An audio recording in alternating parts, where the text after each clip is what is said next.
presents the 1994 Division II Ohio High School Athletic Association Championship game between the Chardon Hilltoppers and the Buckeye Panthers.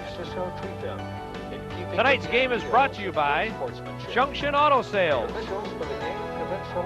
the Chardon Courier, Chuckles Chevrolet, and the law firm of Newman, Leary, and Bryce.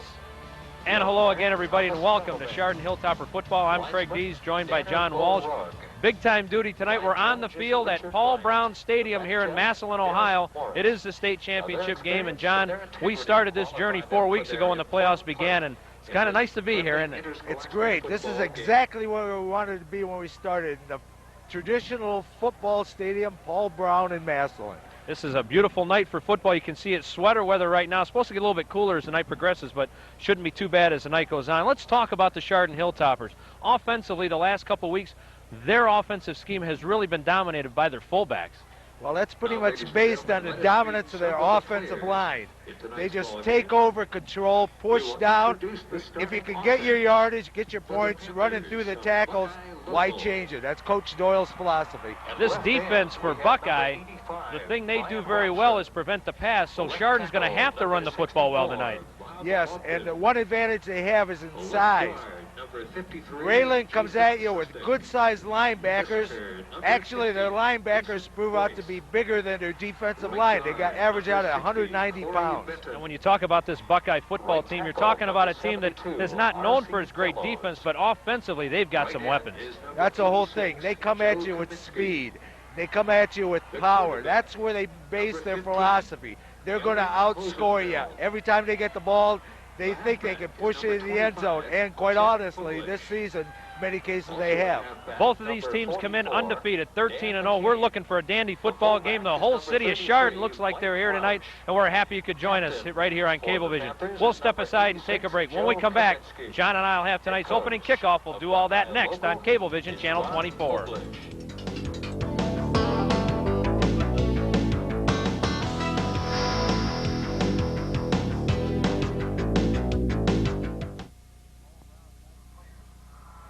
And welcome back to Paul Brown Tiger Stadium here in Massillon. It is a state championship game. They're doing the coin toss down on the field. The undefeated Chardon Hilltoppers taking on the undefeated Rayland Buckeye Panthers. And we're looking down below, and John's going to keep an eye on the coin toss for you. Interesting story about Buckeye Local. 5 years ago, they consolidated Buckeye North, Buckeye West, and Buckeye South to make it Rayland Buckeye. And they've made the playoffs 3 times in those 5 years, so really a juggernaut has been formed down here in this Buckeye School District, so it should be a big test tonight for Chardon. And you saw the coin toss, and Chardon's going to have to kick the football. Yes, but they deferred. Chardon won, deferred it, and decided we want our defense on the field. You like that idea? I don't know. I guess it's kind of one of those macho decisions. They're kind of figuring they got the offense, they say they do, we're going to try to show them early we have the defense to stop it. So I think it's a statement being made by Chardon right now. Now, one of the things that's always said, and we may as well say it because they always do during playoffs and championship games, defense wins championships, and I guess you do want that defensive team on there right out of the get-go and see exactly what this Rayland Buckeye team, what threat they pose. Marty Makar will come out to do the honors. You can hear the crowd below. We are right on top of the Chardon stands. They're expecting upwards of 13,000 folks coming in here. This stadium holds 19,000 people, and it has had some darn good football games over the years, and we hope tonight is just as exciting. We're really happy that you could join us again this week for Chardon Hilltopper football. It's been quite a ride for us, and we're hoping we can culminate it tonight. Send my partner John down on the field to talk to the winning coach, Bob Doyle, after the game, but we'll see what happens as we're just about ready to get going. Folks are still filing in here. The parking lots are jammed around Paul Brown Stadium. Massillon really a hotbed of high school football, and they're so happy to get the tournament back here again. Yeah, this is just a cradle of football, you could almost say. I know it wasn't invented in this area, but it might as well be, because this is the home of Paul Brown. He built this, and just a testimonial to that is the name of the stadium, this being Paul Brown Stadium. It's absolutely gorgeous, and you just feel the tradition of football and the roots of football coming out of this stadium as we prepare for the opening kickoff. Marty Makar to kick off. Chet Pobolish goes back deep. Pobolish, you're going to hear a lot about him tonight. Quite a player on offense and defense. His father happens to be the head coach here at Buckeye. Makar with a short kick taken by one of the up men at the 32. Bounces across the 35 and will be down at the 37-yard line. That was Kevin Spong on the return. The offensive line for Rayland tight end is Joe Kaminsky, Bob Ogden, Jason Sustick, Mason Boyce, Corey Benton, and Carl Benerick are the offensive linemen. Brian Robson, Dave Cornish, Dan McCain are the wideouts. Elliot Hosenfeld is the quarterback, and Chet Pobolish and Mike Roush round out the offensive backfield for the Panthers. First down and 10. They've got the football at the 38.5-yard line. They hand the ball to Pobolish, and he's in trouble.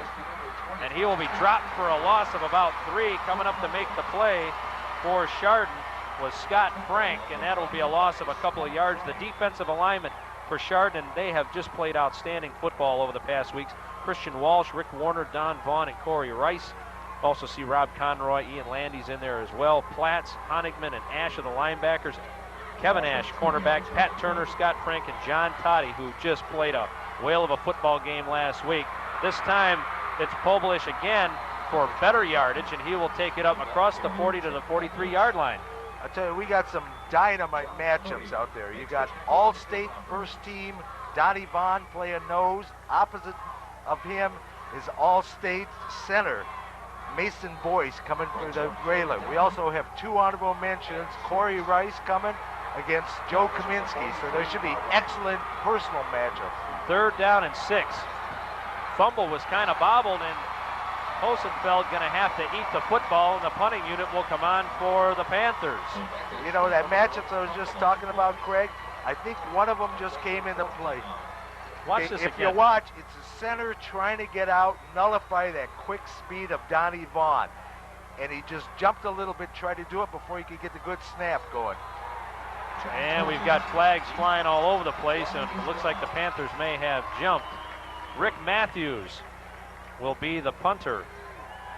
That could have just been a case of title game nervousness, which will work out. So these little mistakes might happen early, but then eventually the boys are just going to settle down and play the football that brought them right here. Illegal procedure against Buckeye. 4th down and about 9 yards to go. John Toddy goes back as single safety for the Hilltoppers. Just a gorgeous night for football.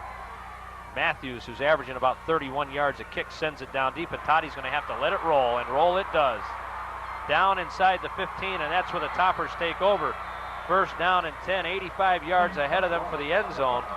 The tight end is Rick Conroy. Rob Conroy, the left tackle. Rick Warner, left guard. Jeff Del Grasso, or check that, Rick Warner, the left guard. Corey Rice, the center. Christian Walsh, the right guard, and Kent Hardesty, the sophomore, as the right tackle. Scott Frank, John Toddy, Pat Turner, Justin Brock, who you'll see catching the football. Joe Krebs, Eric Ash, Kevin Ash, Bill Gilbert, Tim Michael, all kinds of weapons offensively in the backfield. And Scott Neal, the quarterback, brings the Toppers out. It's a 1st down and 10.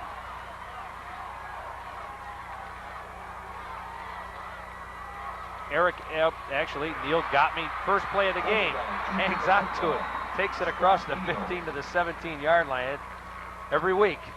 Can't follow the football with this guy. Dave Roush, Jimmy Runovich, Clint Hepburn, Mike Wilt, the 4 guys up front. Not big. The biggest guy is 205, as you see the play coming right back at you. Ratty, Trekar, Kaminsky, and McCain are the linebackers, and Cornish, Pobolish, and Bailey. Between Cornish and Pobolish, 19 interceptions in that defensive backfield. 2nd down, 8 yards to go. Michael goes in motion. They hand the ball to Krebs. Krebs pops through a hole across the 30 and up to the 35-yard line, and that's a 1st down for the Hilltoppers. Boy, I'll tell you, you said he popped through a hole, a big hole he had there. He went between the big tackle, Ken Hardesty, and Christian Walsh. They opened it up, and then Joe just weaved his way, found the little gaps. Here you can see it here.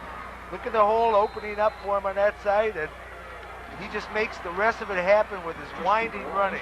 Excellent blocking up front that time. John Ratty came up to make the tackle. It's a first down and 10 for the Hilltoppers. Ball at the 36-yard line. Eric Ash, not much doing up front. Jimmy Runovich and Clint Hepburn made the tackle for the Panthers. Might have got back to the line of scrimmage. Actually, they're going to spot about a half-a-yard loss. Yeah, I think the strategy defensively of Rayland is to take those smaller guys, kind of just drop in and plug areas, not be pushed out so their linebackers can make the plays for them. We'll see how well that works, because I'll tell you, Chardon fires off that ball, might not give him the opportunity to drop. Second down, 10 yards to go. 8:15 and counting first quarter. Neal going to put it up. Fires, looking on the far side for Frank, and that ball is incomplete, and a third down coming up. Just a little bit too far in front of him. I'll tell you, it was a well-run pattern. Frank did have his openings. He did just a quick little down and out, and Neal was just a hair out in front of him that time on that, but the play was there. They're probably throwing to that side because Cornish is the corner on the other side. He's the one with all the interceptions. He's the one that made All-State cornerback there, so that's not the area you really want to go towards. Cornish will come to the near side and get right in the face of John Toddy. Third down, 10 yards to go. Krebs again, this time breaks a tackle and is bowled under. Mike Wilt finished them off. Scott Treacack came up to make the initial hit. Loss of a yard and fourth down coming up for the Toppers. Yeah, Runovich got penetration that time. He shot a gap, got in there, slowed him down, as you can see here. You watch number 62 getting in there, disrupting it. He slides off, but he's held up just enough that they can come back, and he actually gets back in on the play. The punt by Marcus Smith is taken by Dave Cornish, and flag is going to fly, I think. Boy, it sure looked like a face mask from up here, but I don't see a flag down on the play. Yeah, it definitely did look, unless he just had a hole in the top of his helmet, but it looked like he grabbed some.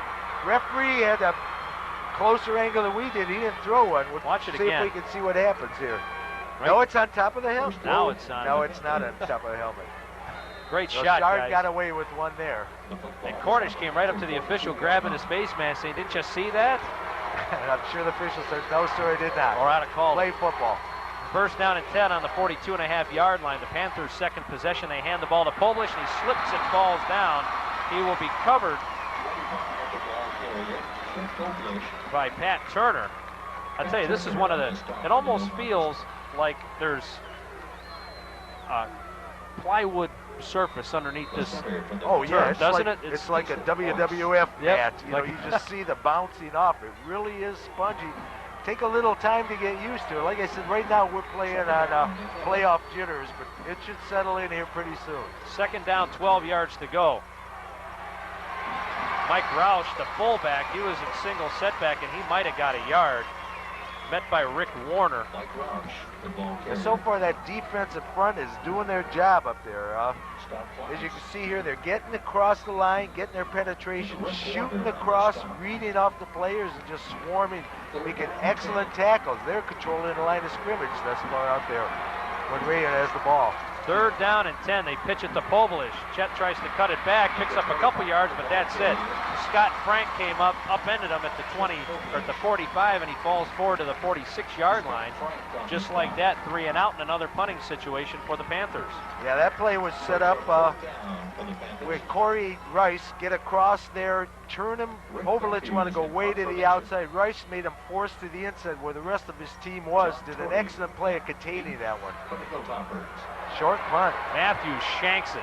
And this time it takes a Chardon bounce and will be touchdown at the 40-yard line. The last, well, all things equal. The first punt rolled and rolled and rolled, and this one kind of skipped backwards. So the Hilltoppers will have the football in excellent field position at their 40-yard line, and they'll have their second possession. Seems to me a couple weeks ago, John, we played a quarter, and each team had the ball once. Here, we're about halfway through the first quarter, and each team's had the ball twice already. Defenses are really stepping up here. Scott Frank splits wide to the far side. Tim Michael goes in motion. And Eric Ash has the football and falls forward for a yard. Jimmy Rinovich was there. Also coming up to help out was Joe Kaminsky. And these linebackers on this club sure are tough. Yeah, they got some good size. As a matter of fact, as strange as it seems, the linebacker core on an average outweighs their front four, which you never see that in any other case. But they're good, active, mobile, and with good size from a linebacking core in high school. 2nd and 9, John Toddy splits wide out this time. Scott Neal may be changing the play, hands the ball to Ash, and again, a yard or two. There is not a whole lot of room up the middle of that defense. No, I think they've watched probably all the playoff tapes that Chardon has had this year.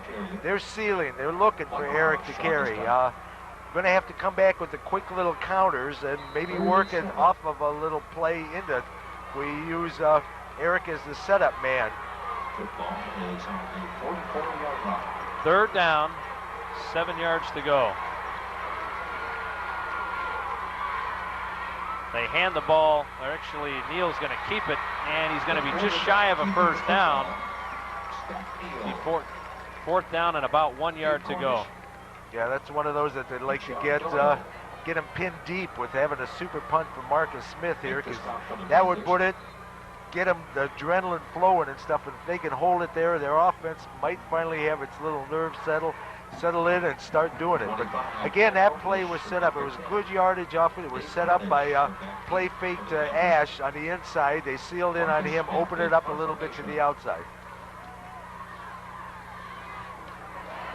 Nice kick by Marcus Smith. Taken again by Cornish. Nowhere to go. Again, stood up and dropped at the 25-yard. Actually, they didn't drop him. 5 guys couldn't get him down. No, but then again, there was no running room for Cornish either. He's got a little guy. He's 5'9", 140, but very strong, excellent hands, and very good speed.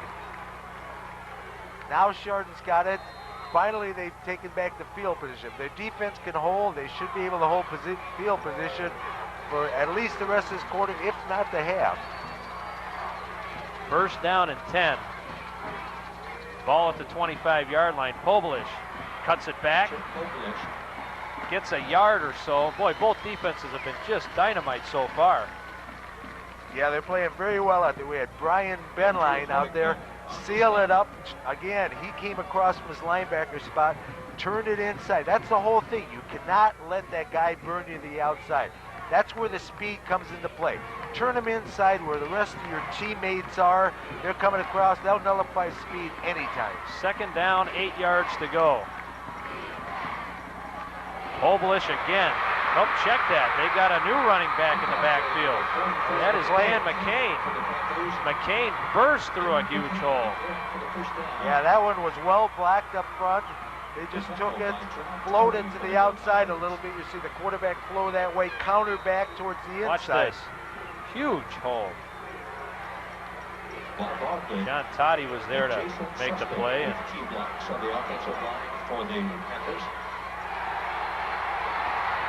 the pass complete. Reeled in by Brian Robson, and he'll go out of bounds at the 30-yard line. Yeah, that's the one receiver they have out there that's got good size. He's 6'2", 185. He just outreached the corner on that one. John Toddy, and took the pass away. The pass was dropped in there rather well. Rayland is moving that ball. Yeah, they are. Chardon's got to make the big play. They're coming out of that huddle all pumped up right now. They got to shut them down. Dave Cornish splits wide to the far side. Pobolish runs right into Rick Warner. Didn't go real far after that. I'll tell you, it was like running into the wall. Andy Honigman came in on his position as well. Brian Benline came up to help on that stop. It was just one of those, like you said, it was like hitting the wall. He was first ahead, good speed, and all of a sudden, nothing. He just flat out stopped in his tracks at that point. 2nd down and 10. Robson splits wide out. Roush is the up back in the I formation. Dan McCain is the deep back, and they give it to McCain. McCain fumbled the football. Chardon recovers. There's the play I was talking about. That's the kind of play. Kristen Walsh came up with that fumble. I didn't see. Maybe we can get a replay on that. See who made the big hit that caused the fumble. I don't know if it was it was kind of bunched up. It was either a good hit or somebody actually went in and stripped the ball. We'll try to see if we can see it at this point. It certainly popped out before he hit the ground. First down and 10, and Chardon is the recipient. It kind of looked to me like Andy Huntington came over, gave him that pop with the shoulder, jarred the ball loose, and it just went from there. Minute 29 to go. The pass is overthrown, intended for Krebs, and that'll bring up a second down. And the Chardon offense coming out today sputtering. Yeah, so far, but the whole thing is they played the last 3 games where they can be a fullback, power-based team. Rayland is playing a good, solid defense right away, taking away what they know through the playoffs at least has been Chardon's strength. Chardon's just going to have to open up, but they do have more guns. It's just that they've had these guns holstered for a while, so it's going to take a little bit to get them in there, but I'm sure the offense is going to start gelling real soon. Scott Neal hangs on to the football and gets the first down across the 44-yard line. Well, was that soon enough? I guess they got it going real soon. That time again, it was a little inside fake to Ash. He went cutting out there and a whole outside lane. Scott Neal sees it, takes it right away. They're sealing him to the outside. He takes what's given. Good yardage, about 12 yards for them for Scott Neal. Justin Brock splits wide to the far side. First down and 10, they're right in front of us, huh? Michael in motion. Ash got about 3 yards before he has stood up and spun around and pushed back. That's good yardage. You know, it might be a 3 yard. Yeah, I guess you're right. It is about, well, no, it's closer to 4 yards than that. I'll take a 4-yard play anytime. That's one of the first times they pushed the line off the ball to give Eric some running room inside. Joe Kaminsky came up to make the play from his inside linebacker spot. He's a dandy linebacker, this guy. He's got 4 sacks on the season. He's a big linebacker, too, at 6'5", 230. Yep. You normally don't see linebackers that big in high school. Second down and 6. Scott's going to hang on to it. Gets the first down as he falls across the 45 down to the 42-yard line. Chardon starting to move the football just when I should have said it earlier that they were sputtering. Huh? I'll tell you, they sucked him in. Eric Ash got beat on by 3-4 players. You can see that. Look at the players around Eric Ash. Joe Kaminsky's got him around the hell. I think he's still trying to tackle him. As Scott Neal takes it outside, gets a good gain for the Hilltoppers. Dan McCain tripped him up at the end of that play. The ball's at the 42.5-yard line. We're down to 6 seconds to go here in the first quarter. Yeah, I don't know. I'm almost. And they will not get a play off as we have played 1 quarter of football and we are scoreless. But Chardon moving the football, John. They've got to be pretty happy. At least with this series of events, they're doing a good job of mixing things up and they're picking up substantial yardage. Yeah, they're doing very well out there. It's almost like the big inside linebacker, Joe Kaminsky. It looks like he's almost keying on Eric Ash. They are not going to allow him to run up the middle on him. If that's the case, Chardon's just got to open up, which they have been doing. Setting up off of Eric Ash, taking it to the outside, opening up the little passes again, because those quick little out routes seem to be there so far, though I would advise running it towards Chardon's left side. There you see the beautiful scoreboard here at Paul Brown Stadium here in Massillon. I'm Craig Dees along with John Walsh. And earlier tonight we saw the Goodyear blimp. Did you see that before? Yeah, I did. I saw it as I was coming down 77. Is that right? Way down, and I was thinking, no, not for a high school game. They can't have it, but it was right over the. It was hovering right over the stadium, and it was congratulating all the teams that had made their way to the state finals. And if you're watching this game and it's Saturday, we'll be back again tomorrow with the same game at noon on Sunday. So please, if you just joined us, we are 0-0. We begin quarter number 2, and we'll be back again tomorrow on Sunday if you're watching this game on a replay Saturday. First down and 10 for the Toppers. The ball's at the 42.5-yard line. Krebs in motion. Neal hands the ball up the middle. And again, another 3-yard gain for Eric Ash. I tell you, I'm going to have to just keep my eye a little bit on Kaminsky that time. He is keying. That time I think his key was Neal, though, because I watched him. He's playing right from dead center in the middle there. They gave it up the gut there, but he flowed outside right where Neal, and he was kind of confused. So I think they are kind of keying on certain players, taking opportunities there, and I think Kaminsky is the one who is doing the keying. Krebs in motion. Scott Neal's going to keep it. Plenty of running room inside to 30. 25, spins around to the 22-yard line. Another first down, and we've said it week in and week out, when you see this kid handle the football, you may get him once, you may get him twice, but the more he does it, the harder it is to watch. That time I'm trying to just with it. Watch Ken Hart to see if you can catch him here. He takes care of big number 86, Joe Kaminsky, flat out of the place. You can see him on the left side just going out.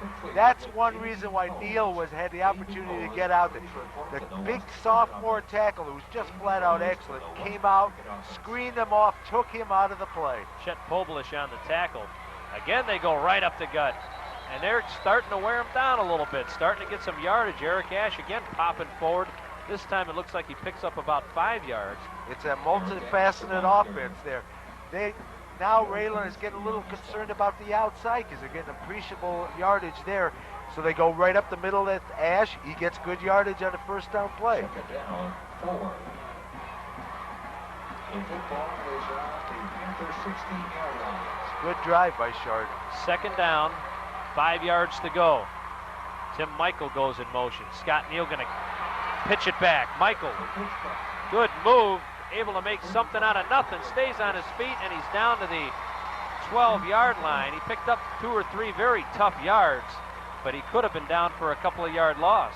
Very much. I'll tell you, Tim Michael has one of those knacks. He can put moves out without moving his feet. He's amazing. Head fakes, bobbing, this, that, breaking. Look at how people just miss him. He's got that special little knack that you just can't coach. It's just something inherent in him. The ball, excellent run by Tim. Excuse me, John. The ball is at the 12-yard line. Third down, 1 yard to go. Interesting to see if this is 2-down territory or not. Hopefully, never have the opportunity to find out if Chardon will get the first down on this play. Eric Ash, first down to the 5. He's not going down either. Eric Ash wanted that first down, and it looked like he even wanted more than that. He got those legs pumping. Powerful running by Eric that time. Just watch the leg drive coming out of Eric on this replay. Look at those legs just moving, moving, moving. Guy's trying to take him. He's not going to quit. Excellent, strong, hard power running by Eric Ash. The ball is all the way down to the 5-yard line. Chardon started this drive at their own 40. They have moved the ball very well. Krebs in motion. Ash, huge hole, touchdown. Wow. Man, oh wow. man, I could have got through there. I think so too. I seriously think so. Right between Rob Conroy and Rick Warner, they blew it open. That not only you and me, Craig, I think the downstairs production truck got it cut right through there. Look at this hole. See if you can see this hole coming out. Look at that. Nobody around. Except you see white shirts on the ground. Oh, just excellent. Tim Michael, you saw lead blocking through there, screening one of the linebackers off. Beautiful up front blocking and blocking on the backs. Marty Makar's extra point is up and good. And with 9:19 to go here in the first half, Chardon takes the lead 7-0. Boy, that was just one beautiful drive. Chardon just went, took it all the way across, and many plays, ate up a lot of time on the clock. That was a 60-yard drive capped off by the 5-yard Eric Ash touchdown run. And Chardon really did a super job. And I think the ball fakes of Scott Neal are starting to pay big dividends now. So Chardon will have to kick the football back now. Chet Poblish will go back deep. Been worked pretty hard tonight. Marty Makar ready to go. Boy, looking at the far side, John, the stands across. So there's not a whole lot of empty seats on that Rayland Buckeye I side. think has got as big a following as Chardon has out here. I tell you, it's amazing. We can't see down below to see what Chardon's, but we know they're there. We can hear them.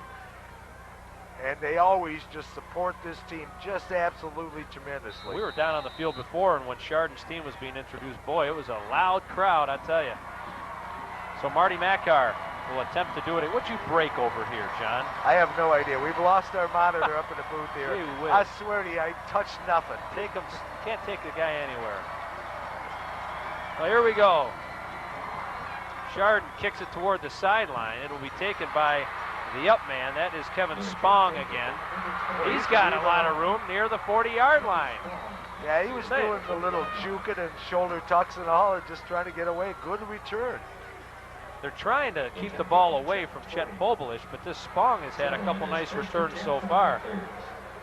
And that will bring out, pardon me, Elliot Hosenfeld and the Buckeye Panthers. First down and 10.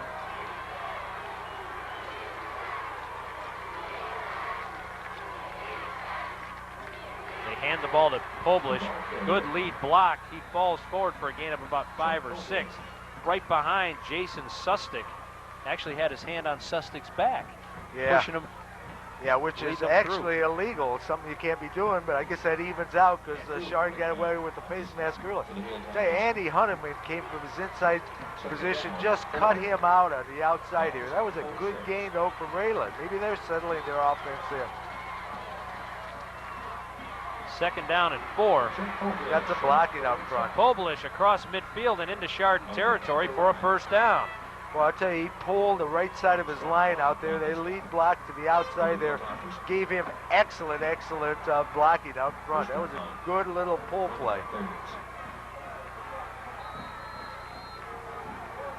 First down and 10 now on the Hilltopper 48-yard line.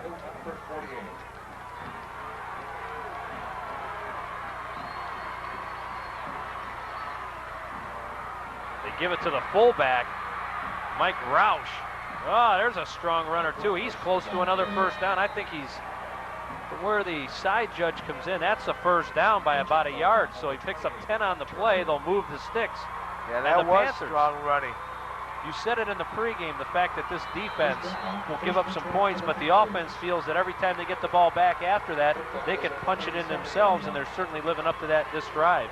Yeah, and all of a sudden they've come to life. I guess Chardon showed them the way to offensive football. They found it so far as they're having a good drive coming right back at Chardon. First down and 10. Roush again. Gets a couple of yards. Yeah, that was we're back on. We have video again up here in the booth. Now don't touch anything. I swear I didn't touch anything that time. The gentleman to our right is running the camera, fixing your monitor. Gee whiz, does it all. Can't take you anywhere. Second down and 7. You know somebody's going to ask you about that at the grocery store, what you did to that. Yeah. Second down and 7. Roush falls forward to the 30. That'll bring up a third down and 2. You're at the 30-yard line, probably 2-down territory. Yeah, this is kind of strange, though. All of a sudden, this Roush hasn't been called all night. 3 straight carries here and done a good job on these carries. I guess they're trying to break the big play themselves. Powering up the middle, they saw Chardon had good work with that sort of stuff, opening up their outside game. Rayland went the opposite. They tried to go outside. Now they're going to open up the inside. Third down and 3. They hand it to McCain. Doesn't get the first down, I don't think. Actually, second effort's going to make it close from where they spot the football. It's going to be darn close. Yeah, I really don't think he has it either. But then again, like you said, this is decision time. I don't know. I don't really think it is that much of it, unless they got the powerful kicker. Because we'd be talking, 43-yard field goal on this one? You can see the replay there. Fell forward. That's where he got the yardage. Right. They're going to bring out the chains, and I would say that it's looking like he might have it by half the length of the football. See how my eyes are from this height. No, just a hair short. Like I said, probably just a half a length of the football short. Yeah, that's about it. There's a referee showing you exactly how much a half a length of the football you got to go. goes. I mean, it's a 40-some-yard field goal. There's no way they're going to go for that. Yeah, this is a big play. You have to see what Chardon does defensively under stunts to try to seal up under. Hear that down below? The crowd below, the Chardon Hilltopper fans have come to life, exalting this defense. I can't believe it's December the 2nd, and we're sitting here with sweaters and sweatshirts on and no coats. I mean, we are inside and all, but we were inside last week and it wasn't warm. Oh, yeah, yes, last week was very cold. This week, this is like fall football weather. It really is. This is absolutely gorgeous night, and it's nice. I'd rather have this than the freezing cold and this and that takes away a little bit of what the teams can offer you here. This is just player against player, no elements involved in it. Bob Ogden lines up in the backfield as part of the elephant backfield, if you will. And the Panthers across the left side for the first down. They ran the full house backfield and they pulled the left tackle, Ogden, as one of the up men. All of the Browns and a lot of the pro teams. Here you can see again as McLean just puts his head down because running up strong in the field. Good blocking up front again. Yeah. That offensive line, this is a good offensive football team. I don't know who Mike Roush ran over, but he ran somebody down. There's Dan McCain again. Got about 2. Yeah, that time they sealed up real quick in the middle. Andy filling his zone in there. You got Don Vaughn coming up from underneath. Kevin Ash came over the top, so that was just a good effort. Spearheaded by Don Vaughn and plugging the area there, not getting pushed off the line of scrimmage. Down to 5 minutes and 46 seconds to go here in the first half. Chardon leads it by a score of 7-0, but the Rayland Buckeye Panthers moving the football. 2nd down and 8. They're going to put it up. Hosenfeld being chased Got for some his pressure. life. He's going down. He went down right back at the original line of scrimmage. A loss of 2 in the arms of Christian Walsh. Also coming up was Eric Ash. Yeah, you had Christian coming from his backside end position. He just chased him around, used the good mobility speed he has, caught him from behind as Eric came up from his linebacker position, boxed him in, and together they just formed a beautiful combination, throwing him back for a loss. We're back to 3rd and 10 now. And these Panthers don't throw the football very well. 1,022 yards for Hosenfeld in a 13-game season so far. Not even 100 yards a game. 3rd down and 10. Pobolish goes in motion. Got some movement on the left side of the Panther line, and that'll make it a 3rd down and 15. You look at the running statistics of this team, though. Mike Roush, the fullback, comes in with 534 yards on the ground. Dan McCain rushes the football for 719 yards. And Chet Pobolish, what a season this guy's having. 1,547 yards and 22 touchdowns. This kid is a big-time performer. I guess that's why he made first-team All-State at running back. Yep. And it also doesn't help. He had McCain made it at linebacker. Mason Royce made it at center. We'll go over the rest of them after this play. And it doesn't hurt you when you combine 3 school systems into one. And Hosenfeld goes down in the arms of Don Vaughn. You also had Andy Honigman coming in from his linebacker's position. Just came over the top, said hello. How are you? I won a state title, sent back to Chardon. Excellent play by Andy. You read a lot about Warner and Vaughn and folks like that, but this is the one kid, as an outsider looking in the last 5 weeks, is Andy Honigman is a player. Really like this guy. This is the guy that the front ones try to nullify everybody else so Andy could be there for the tackle, and boy, he sure is. 4th and a bus ride. Screen pass. Pobolish has the first down and scores a touchdown. Oh, that was a well set up screen. They sold that big time. All the linemen came rushing in, thought they had the opportunity for a sack. And poor Scott Frank was caught there in the corner with 4 guys coming out to block him. As you see here, here's the ball delivered. Scott did the best he could. You look at the lead blockers coming at him. He had one heck of a task. They just sold that one very well. A well-executed screenplay. Excellent cut coming up here by Pobolish, too. As you can see him cutting around. Scott did it all he could, like I said, but just a well-designed play by Rayland. 3:49 to go here in the first half, and got a timeout down on the field. And going to go for one here, tie the ball game up, and a nice drive. Again, that offense rises to the occasion one more time. Yeah, Chardon still got a lot of time to work with, though. We got 3:49 left in the clock. They have their full complement of 3 timeouts, so there's still a lot of football left in this half. Chardon can come right back, see if they can get on the scoreboard before the half's over. Some of the faithful on the far side. Yeah, rooting for their favorite players. Doggone right.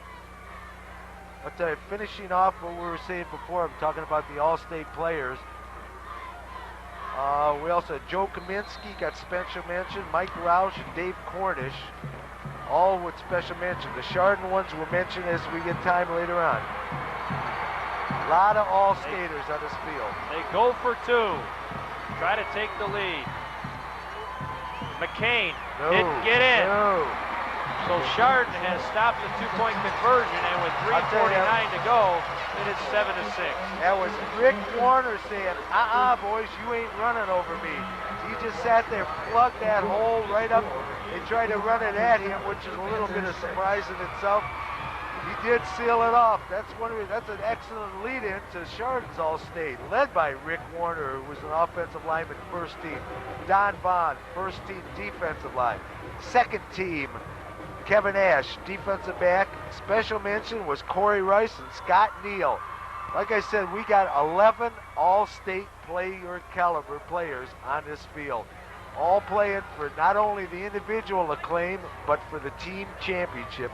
One of them is going to get it tonight. This is what football is all about. This is tremendous.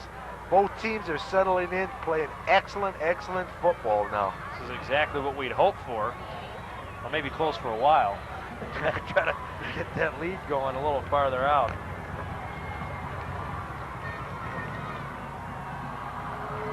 Krebs and Toddy deep for Chardon.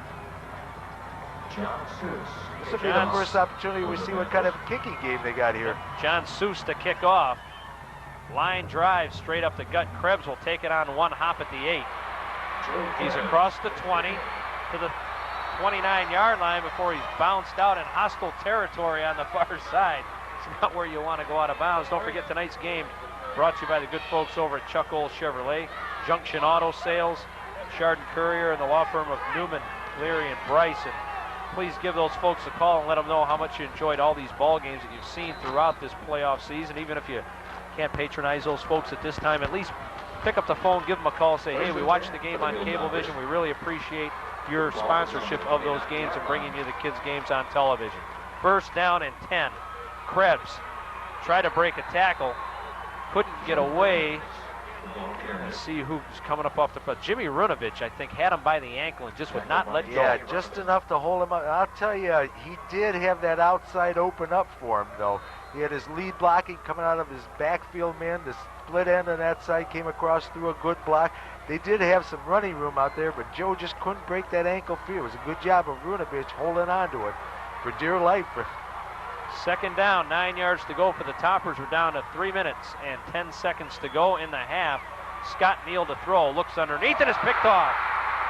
Dave Cornish with his 9th interception of the year and a big turnover. That gives the Panthers the football down at the Chardon 30.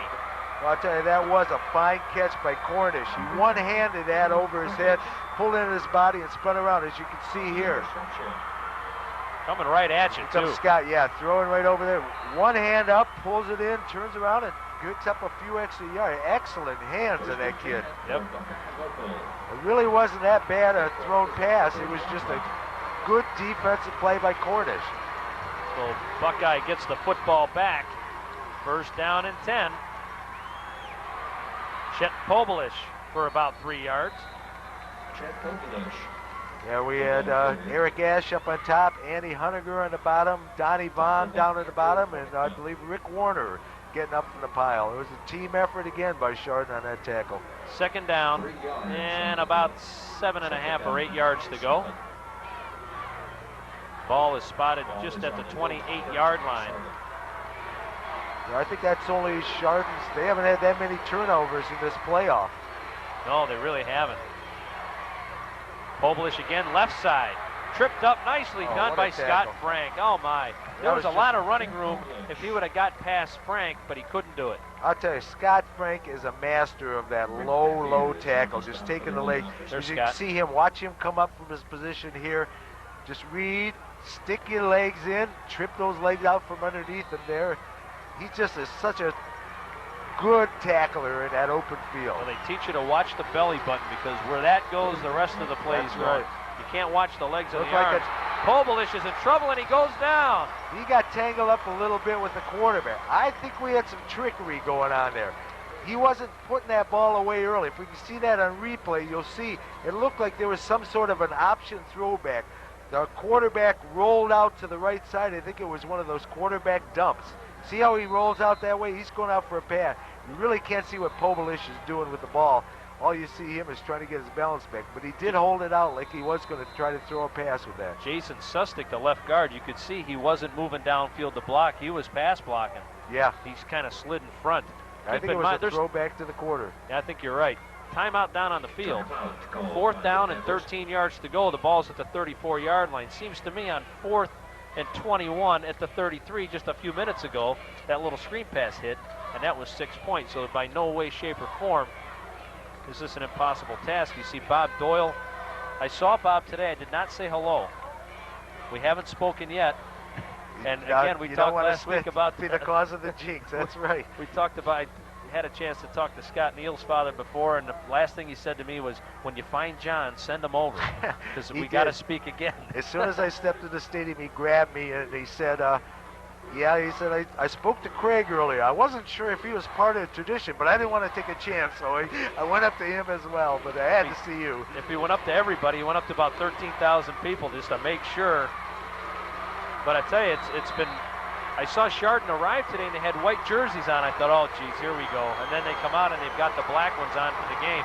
4th down. I don't 13 believe this. Yard. This is a 51-yarder. Snap. And he's doing it too. But and he's it way short. Way short.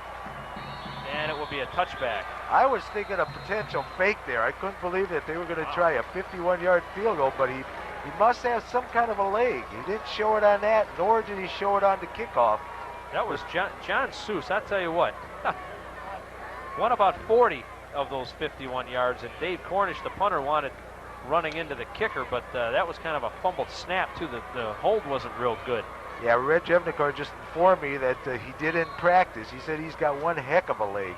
So we're just going to have to defer to his earlier viewing. That's right. Hey, we also got to say happy belated birthday to Red Jevnikar. That's right. 39 again. Minute 4 seconds to go. Eric Ash falls across the 20 for about a yard. Chardon, I'm sure, will be content just to let the clock run down, maybe run one more play. Coming up at halftime, we will have the Chardon Hilltopper Marching Band. And maybe some special guests as well. And if the game goes the way we're hoping it's going to go, and we can sneak John down on the field after the game, we'll try to bring you some of the post-game festivities as well. All the fun that happens out there, we'll try to bring right to you direct into your living room. 2nd down and 9. It's Tim Michael. Gets a big good kick-out excellent block.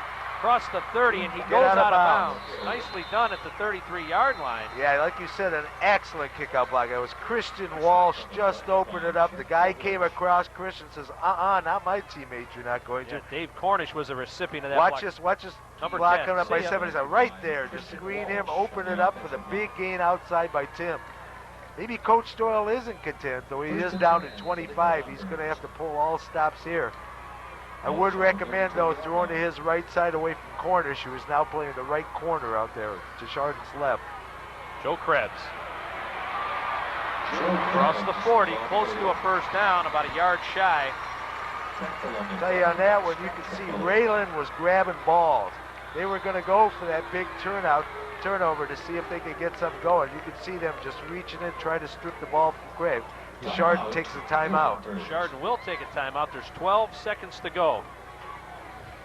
Back at the 9:19 mark here in the second quarter, Eric Ash went in from 5 yards out. Marty Makar's extra point was good, and the Hilltoppers led it by a score of 7-0. Then at the 3:49 mark, it was a 4th down and 21 yards to go. Elliot Hosenfeld hit Chet Bobolish on a 33-yard screen pass. It was as nicely set up as I've seen all year. Excellent. He went streaking down the sideline. They go for 2. They come up shy. That's where we sit right now. Don't forget tonight's game brought to you by the good folks over at Junction Auto Sales, Chuck Gold Chevrolet, Chardon Courier, and the law firm of Newman, Leary, and Bryce. Thank those people profusely once again for making our trip down to Matt. We've got to go to some pretty nice places so far here in the playoffs. Very nice. I'd have to say we finished at one of the cream of the crops. This is just one gorgeous stadium. We're interested to see what Coach Doyle's, maybe we can look over his shoulder here and read his play. I don't know, doesn't make any sense to me. But he did take the timeout, 12 seconds left in the clock. We'll see what kind of play he came up with. Quarterback draw. Yeah, Scott Neal running for his life. That was the play. They took another time? Yeah, they did. Scott Treacle tackles First down. And that's a first down. The clock will stop to move the sticks, and I think Chardon, I don't know if they got a timeout left, do they? Yeah, they should have one, I would think. Yeah, it shows one on the scoreboard. We're not used. We're used to typical high school scoreboards here. And they will take a timeout here, and that'll be their last. So they toss it up. What the heck? You know, pitch that ball down. Feel what you got to lose. Just hope that if it does get picked up, you don't allow the run back. Yeah, but the thing is, they do have between Poberlish and Cornish. They got two guys with burning speed. Anytime you give a burner, well, Poberlish showed in that little screen pass how he can get in the open field, pull his magic. You know, I don't know. It's one of those things that maybe you want to give it a shot, maybe not. It depends on if you want to take the 1 point in or try to expand that lead before halftime. It's up in Coach Doyle's lap. We'll find out as the play transpires here. Tonight's game, this has been one emotional roller coaster ride for the Chardon team. They had last Tuesday their lunch lady in the high school cafeteria, Nara Graham, died. She was very close to this team, so tonight's game is dedicated to her and to Mike Toddy, the father who last season died, father of John Toddy. First down, 10. They wing it. There. It is almost caught, incomplete, and that will do it. We have played one half of football. I'm looking at the official down below. Okay, I wasn't sure if he was going to put 1 second back on the clock or not, but let's take one more look at that. Toddy almost comes down with a spectacular catch. What a beautiful view that is. Yeah, I think it was Frank on that one, but like you said, yeah, I think it could have been caught. Boy, he put that ball in the air a while. No, that is Toddy. That is number 16. You're correct. I should have deferred to you. All right. There you see the score. We're at halftime. 7-6 is the score. And we'll take a break, guys. What do you think? Yeah, we'll take a break. We'll come back. We'll have the Chardon Hilltopper Marching Band. And we'll do all that next.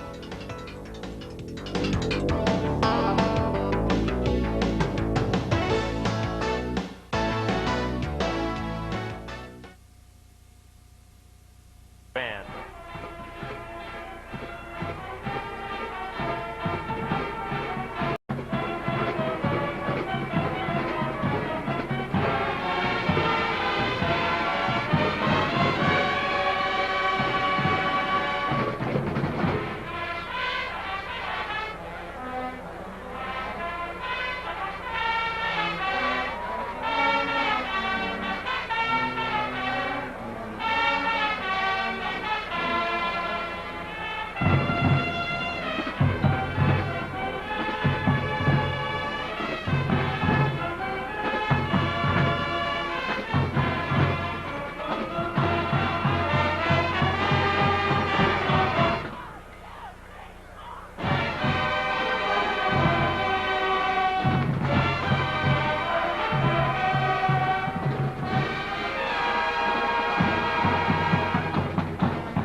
welcome back. We're at halftime. The band has left us, and the teams are warming up below. There you see the score. The Hilltoppers hanging on to a 7-6 lead here at the half. I'm Craig Dees, joined by John Walsh. We're going to have the stats in just a little bit, but we want to remind you about our sponsors and thank them very much for bringing this game to you each and every week as they have throughout the playoffs. Junction Auto Sales, Ed Babcock and the good folks over there.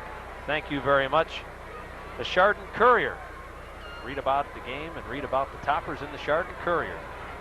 Chuck Oles Chevrolet, who I still predict will be the new mayor of the city or the village of Chardon because of all the good folks, and the law firm of Newman, Leary and Bryce. These are the people that have done this for you. They've brought you the games. They've supported us financially in order to be able to put these on. Please at least pick up the phone and give them a call and say, hey, we enjoyed watching Topper replay on Cablevision Channel 24. Let's delve into the stats, and the stats are quite even, just like the game is. Interesting stat right out of the gate that jumped out at me. Passing attempt, Chardon is 0 for 4, and Buckeye Local is 2 out of 2 for 58 yards. Total yards gained on the night, 126 for Chardon against 120 for Buckeye Local. Third down conversions, Chardon is 1 out of 3, Buckeye Local 0 for 5.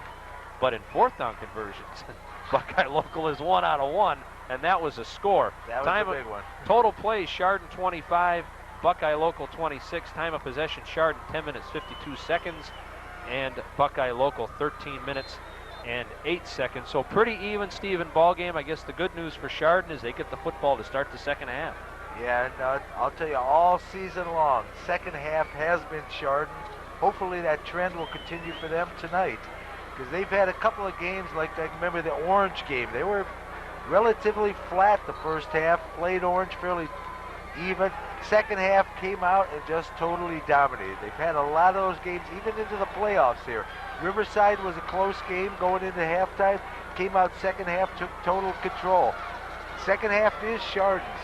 Hopefully, like I said, they can just keep that momentum going and just take over again as they start out with the ball. We will update you with the individual stats as the second half progresses. John Seuss into kickoff, I should say. 24 minutes till somebody's the state champ. Joe Krebs at the 8. Brings it to the 25-yard line, and that's where Scott Neal will start the troops for the Hilltoppers, hoping for a big second half, leading 7-6. We've talked about it week in and week out, starting back in January last year, after the cooling off period, when the guys have to distance themselves from the sport of football and you're allowed to get back in the weight room and into the double sessions. The goal of this football team was to win the state title. Now they're 24 minutes away.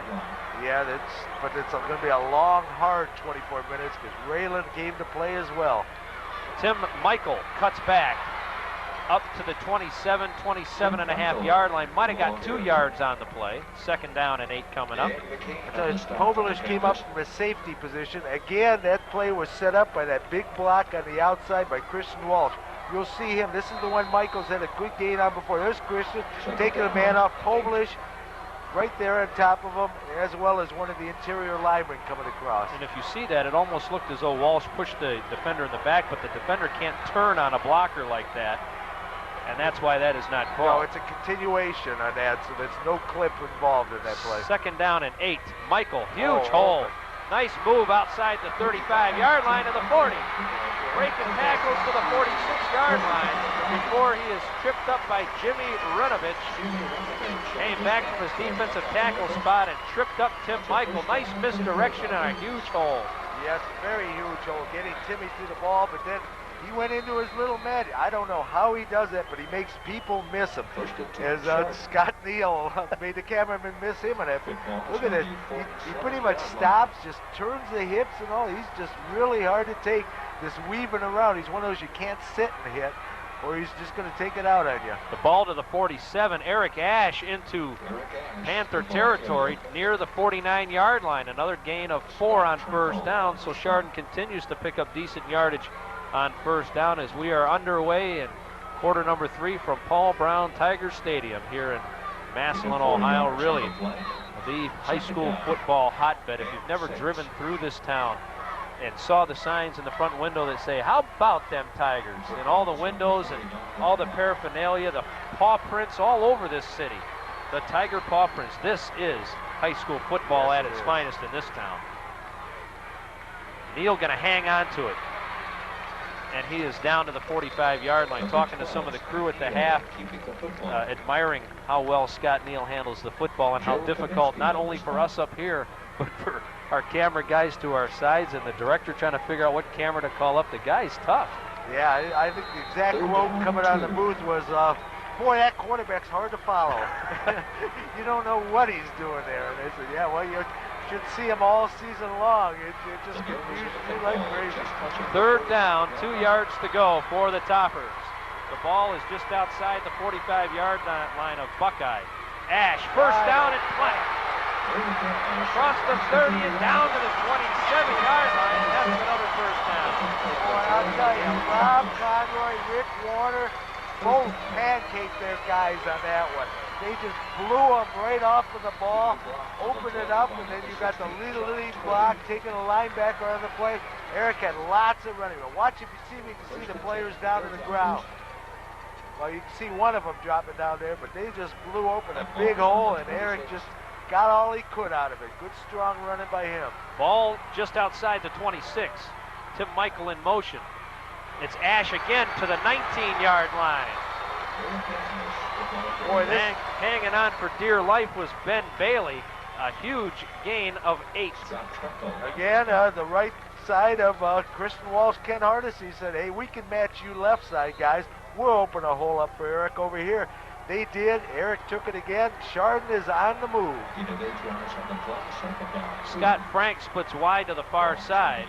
Second down and a short 2 yards to go. It's Ash again, first down, inside the 15 to the 13-yard line. Boy, just a workmanlike drive so far for the Hilltoppers. Yeah, I'll tell you, that was opened up in there. They took it the inside. I think they were going to go over Conway and Warner again. That time Corey Rice just took it and nullified the linebacker from the inside there and opened it up again. Hear that crowd down below?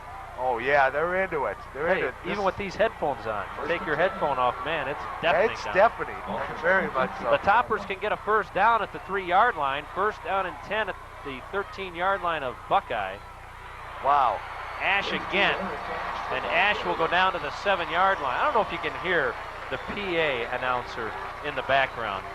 This sound system in this football stadium is the best I've ever heard. Sounds like the guy's sitting right next to us, doesn't it? Yeah, we should He's got a tremendous voice for starters. We should get a business card and get it to Art Modell, because I'll tell you, Cleveland Stadium could use a sound system this good. And Browns could use a drive this good, to tell you the truth. This is an excellent opening half drive. 2nd and 4. Again, they go up the middle. And Ash will fall to the 5-yard line before he is dragged down very rudely by Joe Kaminsky. Yeah, I think that's Joe's job out there. I don't know if it's rude. I'm sure. Like Joe's watching. Here's 86 to the right. Looks like he grabs him by the back of the neck, the helmet. Yeah, he just got to rip his head off. But Eric doesn't go back. You notice that. He drives forward, even with that big 6'5", 230-pound player hanging all over him. Both stands come to their feet. Boy, it's a third down and 1 yard to go. Neal keeps it inside the 5, spins to the 1-yard line. Boy, I tell you, the Chardon fans started going below, and I looked across the far side, and Buckeyes faithful up on their feet. First down and goal for the Hilltoppers, trying to extend their 7-6 lead with 6:39 to go. I'll tell you, watch Scott Treckle on this one. He comes from his linebacker spot. I thought Scott was in. He just drives into him and will not let him pass. Good defense by that linebacker. Ball is just inside the 2. First down and goal for the Toppers. It's Ash. Does not get in. I'll tell you what, he did well to hang on to the football because they looked like they were trying to pull those arms apart. Yeah, I've noticed that. Rayland must be coaching the strippy technique. Normally that's something that occurs later in the game when you try to make the big play happen. But they did it, as I mentioned, once in the first half.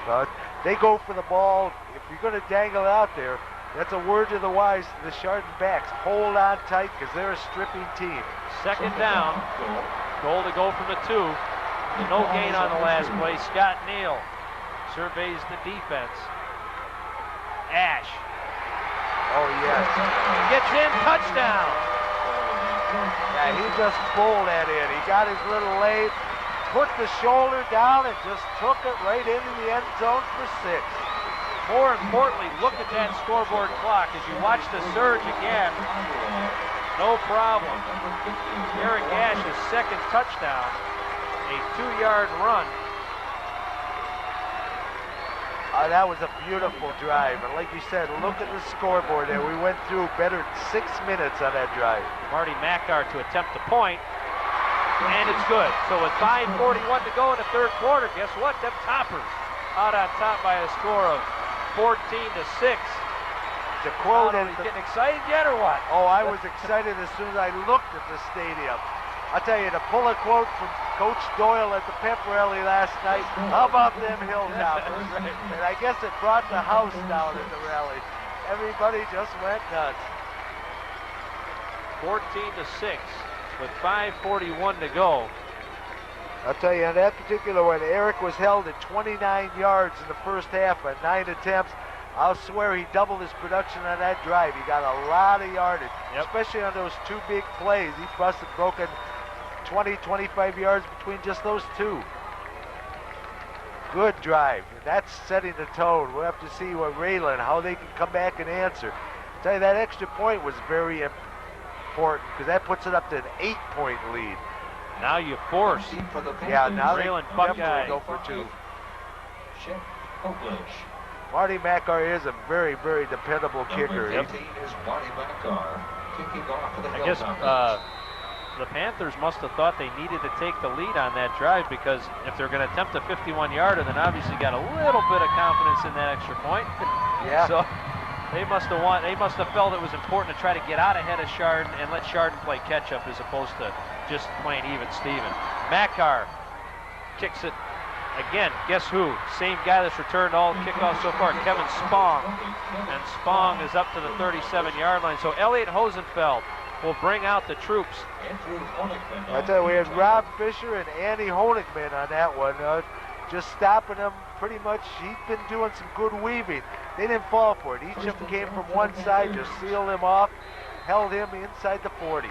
Hosenfeld was 2 out of 2 for 58 yards in the first half with the touchdown pass. First down and 10. They've got the ball at the 38-yard line.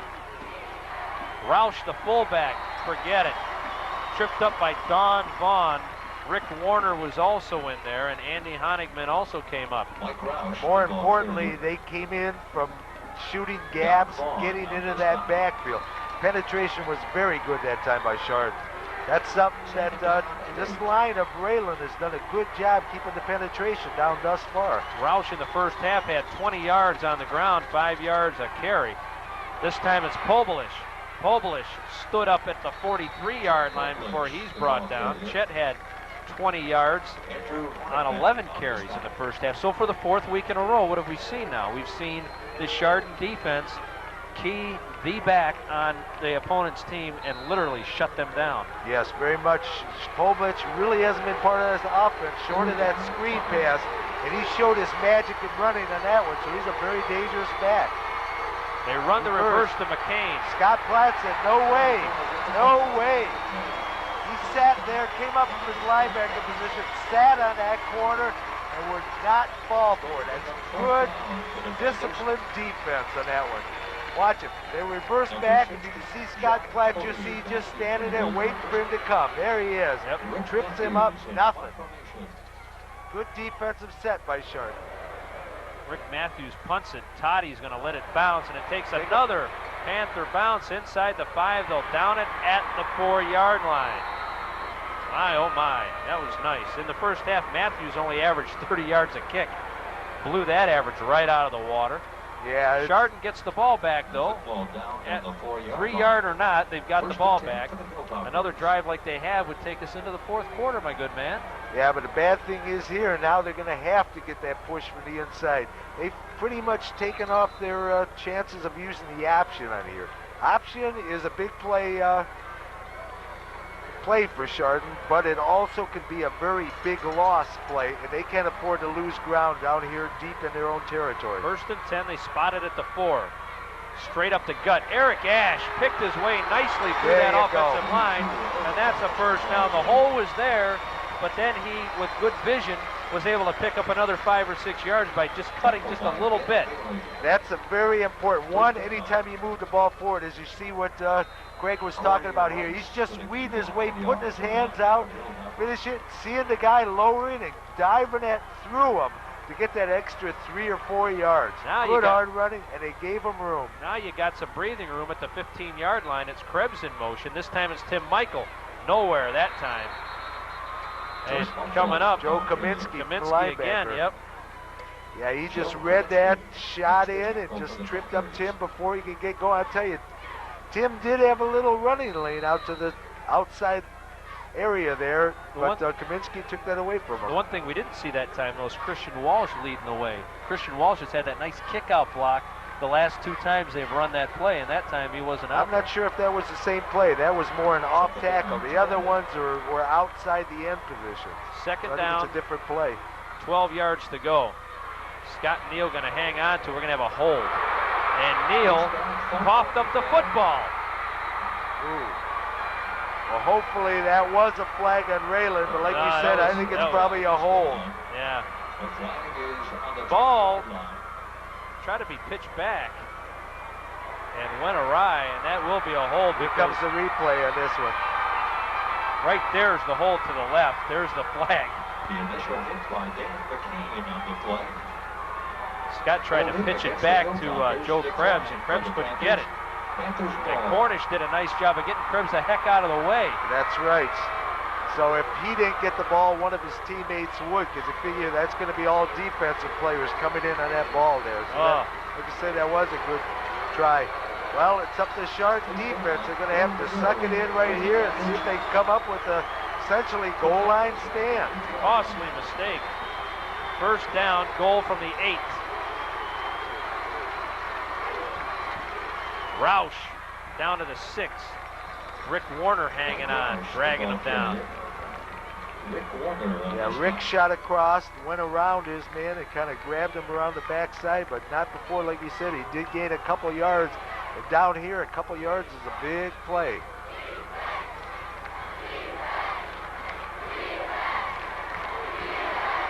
Gain of 2, the ball is at the 6-yard line. Second down and goal. Roush again for maybe 4 yards, down to the 2-yard line. Third down and goal. Well, I'll tell you, he is a bull fullback, Ed, and I think this is his territory. When they get down here, he just lowers the shoulder. He's not the breakaway threat, but he is a strong, strong runner, and he is getting the yardage here. Sure is. Third down and goal from the 2-yard line. Full house backfield.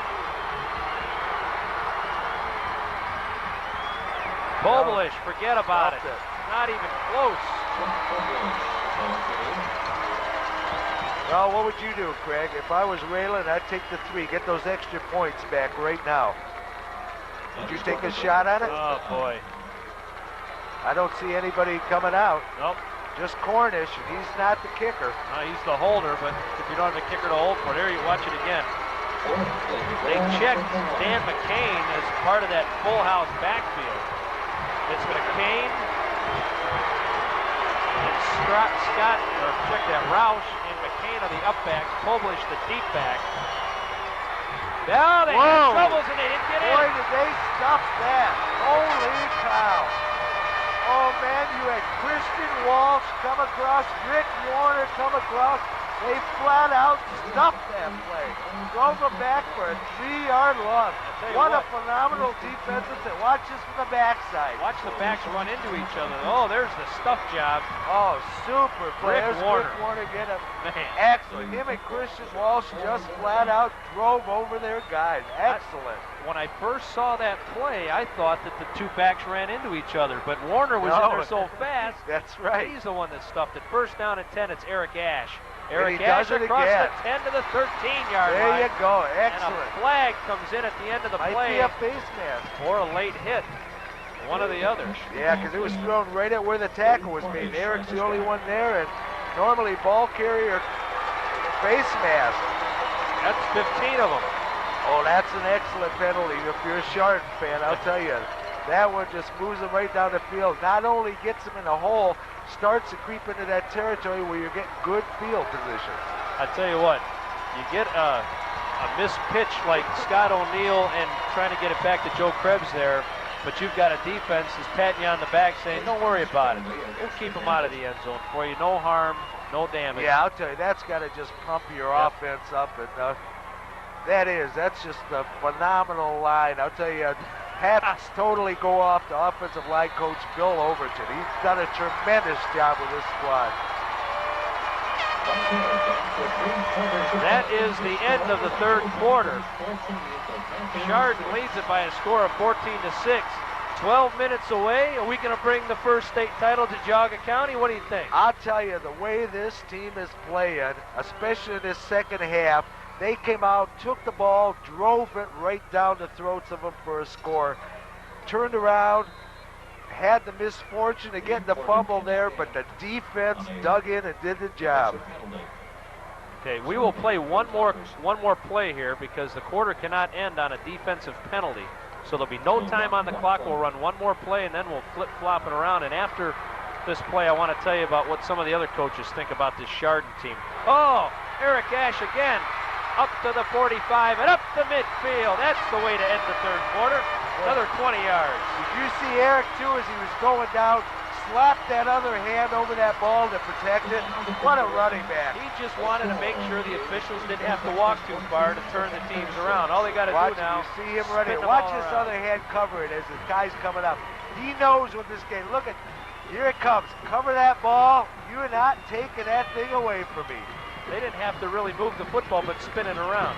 Yeah, pretty much. That's about it.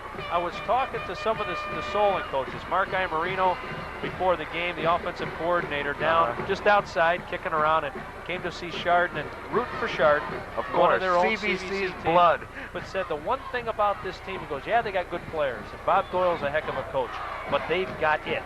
It being the camaraderie, it being just the whole ball of wax that it takes to be a championship team. And a championship team that's been with us for 4 straight weeks now are our sponsors. We'd like to take this time to thank them as we move into the fourth quarter. The good folks over at Chuck Old Chevrolet. They have been with us throughout this playoffs. Thank you very much to your folks. The law firm of Newman, Leary, and Bryce.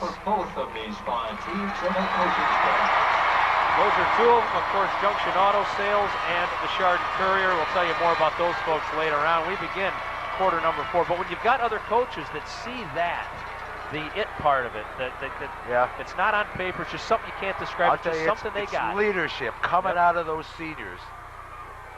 Ash bounces off the line and gets a couple of yards when there wasn't a whole lot doing. I'll tell you something I wanted to do tonight was name every senior. Some of these do not get much in the field, but I've attended a few Chardon practices, and the atmosphere is just incredible. These kids just pull together. Even if they're not playing, somebody's playing ahead. There's none of the little whining and bad-mouthing. They're rooting these guys on in practice. We're going to go through the whole list of 19 seniors just to ensure every one of them gets their deserved recognition because they're a tremendous class of individuals. 2nd down and 8. It's Scott Neal, and Neal is close to the first down.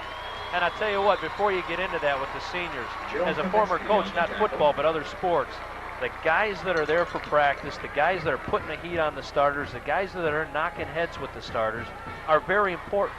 You can't have a good team unless you've got good practice people, good team chemistry and all that stuff. Watch Neal. What a great run.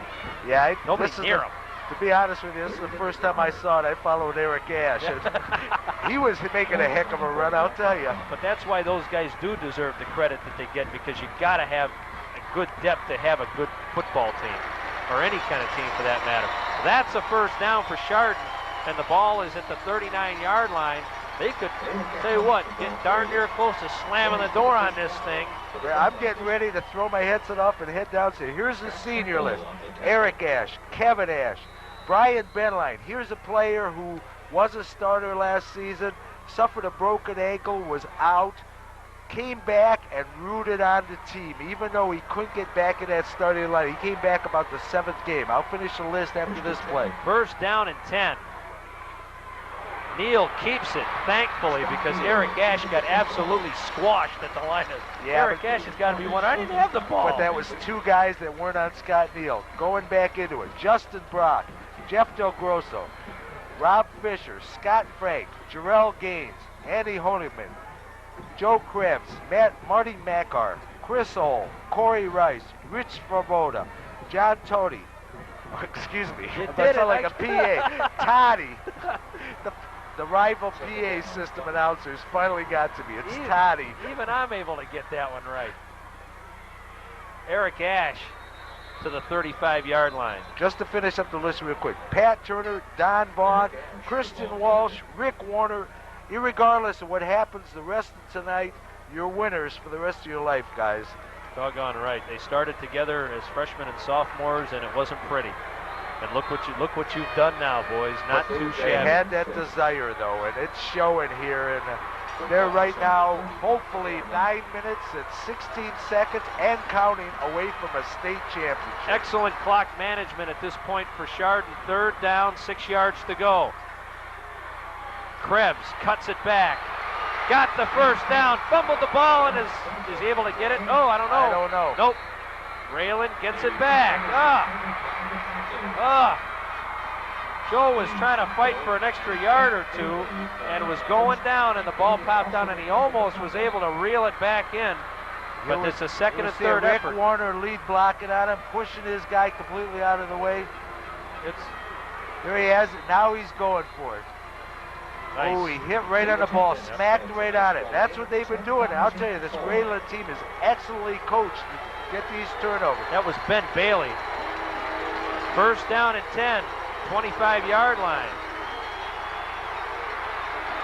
Oh, he goes down. Ozenfeld was running for his life, and see ya, down at the 14-yard line. That's a huge loss. Nobody gets credit for that sack in the stat list, but I'll tell you, that whole defensive front should get a quarter sack each, because all of them had the super pressure on him. Made him run for his life and finally fall down just out of sheer desperation. The defensive backs did a fine job of not allowing Ozenfeld to get the ball to anybody. Dave Cornish is split wide. The delay, Pobolish. Pobolish gets tripped up. Coming up and making the play was Scott Platts. Tripped him up, dropped him down at the 16-yard line. Doesn't get a whole lot back. 3rd down and about 19 yards to go. That was one of those plays that had the potential to break up and get appreciable yardage. Maybe not the 20 or so they need for the 1st down, but Scott Pratt came, grabbed that ankle. He also had a lot of help coming at him, as you can see. Scott Frank, Andy Hagelman in there. He was not going to get much farther. No. Scott might have actually saved him a couple of hits there by tripping him up. 3rd down and 20, 7.5 minutes to go in the ball game. Chardon leads at 14-6. Ozenfeld throws, pitch and pitch. And it's fumbled. Chardon's going to get it back. I think so. Kevin Ash. I think so. Kevin Ash gets on that football. There you go. Turn around. That could be the play of the game right there. That could be the one that might just make the fat lady sing, as they What do they call that? Hitch and pitch, hook and ladder, whatever you want to call it. Yeah. Watch it. We're right on top of that. I think he had it just... Yeah, it was there. He just didn't look it into his hands. There's Kevin Ash, 23. I think he's the guy. Yep, that's who it is. Johnny on the spot. I tell you, that play wasn't sucked in that much. Joe Krebs was going outside, so they were going to get some yardage out of it, but I don't think they would have got 1st down anyhow. But having the ball is very important to Chardon. 1st and 10. Scott Neal hangs on to it. Oh, man. Pulled down hard. That was Dan McCain. That's one of those that hurts the ankles just looking at it. Hurts his noggin, too. He went down hard on the back of his head. Good thing this is a springy turf out here. I have done games here when I've had the unenviable task of walking the sidelines during the ball game, and that gets like concrete down there. You should be able to see the hit right here. Oh, this is perfect view of him going down on it. He's back there.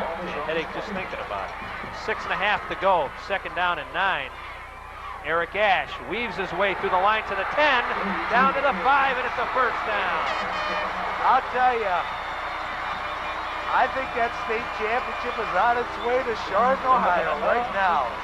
This team is a team of champions. character-wise as well as ability-wise. What a super squad. The ball is at the 5-yard line. It's a first down and goal for the Toppers. Trying to put the topping on this one. Coming right at you. Watch. I tell you what. Look at him cover that ball. Did it again. Look at him cover that ball. Yeah, there's a big-time play. Last week was his first fumble. He's not going to give another one. Ash picks up a yard. More importantly, the clock continues to run at 5 minutes and 50 seconds to go. I tell you, Craig, we don't have updated statistics, but Eric Ash needed 85 yards this game to reach his 1,000 for the season. I say he's got it.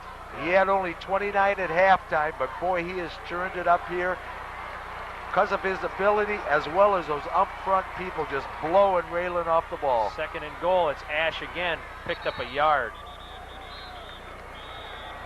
Be third down and about 2.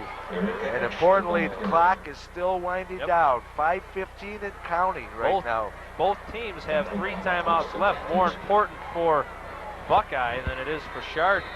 See that big offensive line up front. But the Buckeye defense, you got to give them credit. The way we've seen Chardon's offense play all season. They have done a pretty decent job. This is definitely a team that belongs in the state finals. I don't mean to say anything bad about them at all. They're a class football team. Neal pitches it back. Michael's in a whole heap of trouble. He goes down at the 6. Clint Hepburn runs his fist into the air, but Tim actually tripped and went down at the 6. Yeah, he was cutting against the grain there, and I'll tell you, Rayland pursued to Chardon's right side, their left side, and there really wasn't many white shirts left over towards the left. If he could have got away there, I think he could have taken it into the far corner of the end zone. He had a whole side of the field to work with. Listen to the crowd below chanting, Marty, Marty. And Marty's got a shot of putting him up by 11, which would cause Rayland to get 2 scores right. and a 2-point conversion. The line drive boot is right there. That was a big one. That was a big field goal. 4:03 to go here in the 4th quarter. Marty Makar, how far was that? Was that the 23-yarder? That sounds about correct to me. 23-yard field goal to put Chardon up 17 to 6. Boy, that looks good. That looks so good sitting up on that screen. I think so. That was very, very important. Hey, what I'm going to do, fella, I'm going to hang on to you for another minute or two. Why don't we run through these coaches first? You want to do it later? Well, yeah, I figured you could pick that up later. I can pick that up later. Are you leaving me? Well, no, I'm going to stay up. Hey, Craig, I can't depart right now. And we're going to together for 4 weeks. We were a little piece of bringing the state championship to Chardon. Oh, it's been tremendous. And, yeah, this has been fun. We will let you go down there and enjoy some of the celebration and bring us some of the highlights from the sideline. All season long, these kids have been on a mission. They played for their parents. They played for their coaches. They played for the fellow staff. They've even played for some of us old hilltoppers that used to be on this field. Tonight, guys, this game is yours. This is strictly for you. You guys deserved it. This is what hard work will do for all you guys out there. What a sight. Excellent, excellent. Here we go. Marty Makar. The kick going back deep for Rayland is Kevin Spong. Good idea. Well, actually, this time they scoot it, and Poblish finally does get a chance to return one. That is a tough runner there. He brings it up to the 43.5-yard line, so it's up to the Chardon defense with 3:57 to go. Do me a favor.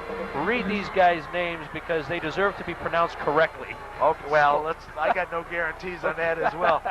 This is the coaching staff of Chardon. Guys that really have instilled in these guys the winning attitude. They've worked with them and just done tremendous things for them. Hassenfeld's going to run the football. Hassenfeld's going to be sacked, and guess who's there? Andy Honigman says, no, you're not going to run a football. Not in my field, buddy. Okay, we got Bill Overton, who I mentioned earlier, offensive line coach. Jim DeFofi, defensive line and offensive backs. Dudley Lytle, defensive coordinator. Emerson Berry, defensive ends. Dan Deco, special teams and tight ends. We'll finish after this play. Boy, carrying that football very carelessly. Hassenfeld to throw, fires complete. That is Poblish, and Poblish breaks the tackle. He's got the first down up to the 42-yard line. Okay, Mark Profcassi, quarterbacks coach, and the former quarterback not that many years ago for the Hilltoppers. Dave Toddy, former Chardon football player as well, freshman coach and brother of John. Chris Ruane is a freshman coach, and he's a strength and conditioning coach. Very important to this strong team. Ossenfeld to throw on a first down. Looking, nothing. Gonna have to run. Scott Frank able to knock him down in the open field. I tell you what, I have not seen too many open field tacklers as good as Scott Frank over the years. Isn't he excellent? Yes, he is. And finally, Howard Joyner, the freshman coach. And to top it all off, I'll tell you, some of these coaches have been with Bob Doyle for years. The reason being, I watch the practices, he lets them coach. Yep. Now, in the coach's office, he probably runs a complete show and all. On the field, he lets them do their thing. It shows. He gets his input. He's a brilliant coach, but he also takes the minds of these other players, lets them do their thing. Hats off to all you guys. You've had a tremendous year. Hats off to the Toppers. I'm going to head down to the field right now, Craig. All right. See ya. Good luck. We'll talk to you. All right, I tell you what, while we got a timeout on the field, as the Panthers want to talk about it, we'll tell you about our good friends over at Junction Auto Sales. Thanks very much to Ed Babcock and the crew over there for their help bringing you these games, and it's historic at this point. Also, our friends at the Chardon Courier. They have been with us as well. And my good friend Red Jevnikar. Red Jevnikar sporting, a 90s kind of a guy sporting a cellular phone. Did you ever think you'd see a state title come to Geauga County? 2nd and 4, Hassenfeld, as always, in trouble and down again. Andy Honigman, a man on a mission. 2.5 minutes to go, and the Panther offense doing the about face. Moving backwards. 3rd down and 19. Chardon defense, really, boy, week in and week out, they have been outstanding. Hassenfeld almost went down. He goes down. This time it's Rick Warner. Boy, it's like they've got a target painted on this guy's chest. He's running around, and it is target practice for the Chardon defense. But credit the defensive backs, because the bottom line is there's nobody open downfield.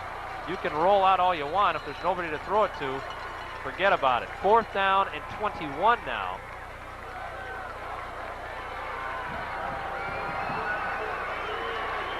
Fourth and 21. Here's the ball game, or what's left of it. Hassenfeld to throw. Across the middle, off the fingertips of Chet Kobelish, and that's going to do it, gang. 1:35 to go, and the Hilltoppers will get the football back. And looking down below, as best as I can see, there's not a whole lot of quiet folks down there. Not a whole lot of hands in the pockets. Something for a town to be proud of. This football team is going to end the season 14-0. Not too shabby. Not too shabby at all. Other winners today, Orville dropped to Germantown Valley View. Congratulations to Germantown Valley View, state champs, Division 4. And St. Henry beat McDonald in Division 6. Congratulations to them. And it looks like we can add the Chardon Hilltoppers to the list. Division 2 state champs. Boy, that's got a nice ring to it, I tell you what. 1:20 to go. And timeout once again for Rayland Buckeyes, as Coach Kobelish will come onto the field. A happy bunch of folks, and Bob Doyle going onto the football field down below. And the far side are leaving. It'll be quicker for the rest of us to get out of here. There you see the folks have seen enough. And they're actually they're giving traffic directions on the scoreboard. They're telling the Rayland fans how to get out of here, and they're telling the Chardon fans how to get out of here as well. I've never seen that before in a football. When you're leaving Massillon, go down Center Street to Route 30, and that's how you're going to get home. And they're asking people to stay off the field. Good luck. Good luck to you. Minute 21 to go. It's a 2nd down and 9. Buckeye still has 1 timeout left.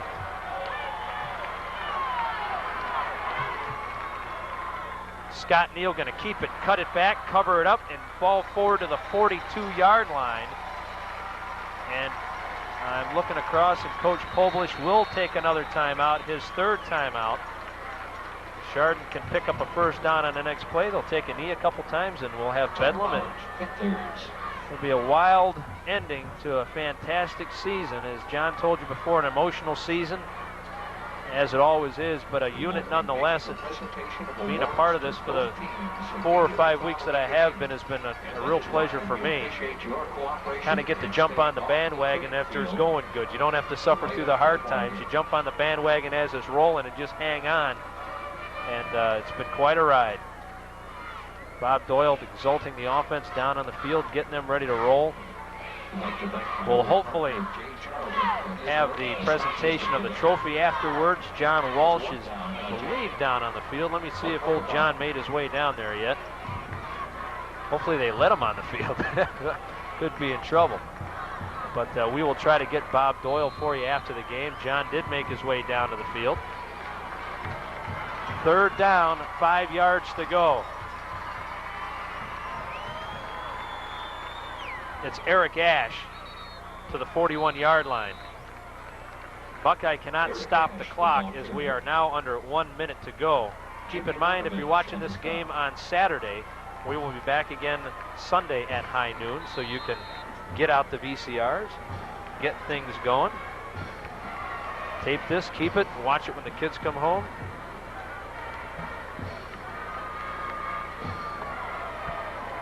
And I'm sure that this will be in the archives of a lot of folks in Chardon for years to come. Tim Michael.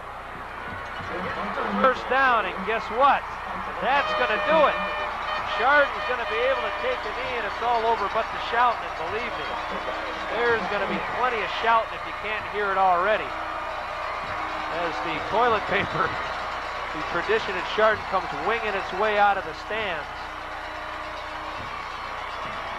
An excellent effort by Buckeye local schools today, but not good enough. As 13 other times Chardon has done it, they will do it the 14th, but none bigger than this game right here. 1st down and goal. Scott Neal, they're going to hand the ball off to Krebs. They're not going to go down. Krebs, flag flies, he's shoved out of bounds. 2 flags come in, will probably have a hold. That kind of mystifies me there. You would think with no timeouts left for Buckeye, you would take a knee and it would be all done. But a clip will be called against Chardon. And we're going to get to play one more time. One more play.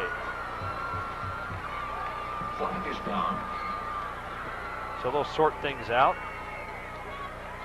We really hope that you've enjoyed these 4 playoff games, and it's certainly been our pleasure to bring them to you. It's nice to be able to end the season in a win. And when you're make it to the playoffs, the only way you can do that is if you win the whole ball of wax. These guys, a mission since last year, and a dream that has been realized.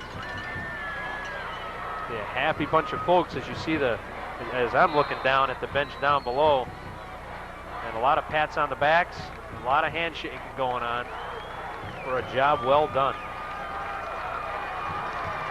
Now they go, Chardon does, in the victory formation. Scott Neal will take a knee, and that will do it. 2-1. Chardon is Division II state champs. They carry Bob Doyle to the midfield, and absolute bedlam on the sideline as Chardon has won it by a score of 17-6, and how about that? Nothing like it. Just let you take a look at the sights and the sounds of what it's like to be state champs.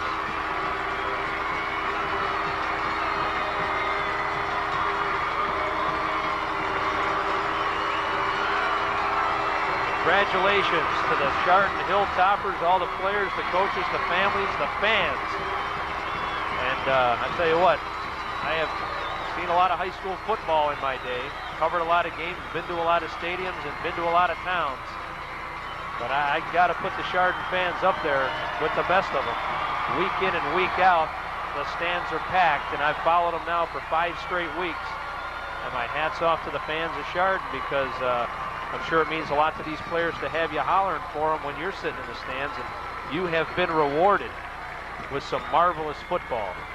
We will step aside and take a break. When we come back, we will try to hook up with Bob Doyle, some of the key players in tonight's game. We'll try to bring you that awards presentation, and we will do all that next. The final, once again, Chardon wins the Division II state championship by beating Rayland Buckeye 17-6.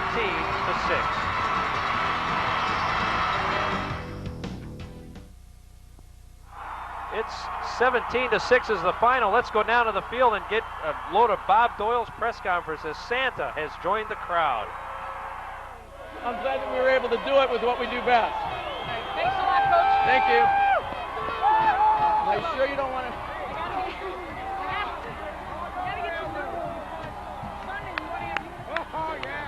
Ladies and gentlemen, your attention is directed to the team area of the Panthers of Buckeye Local High School for the presentation of the Division II State Runner-Up Trophy and Awards.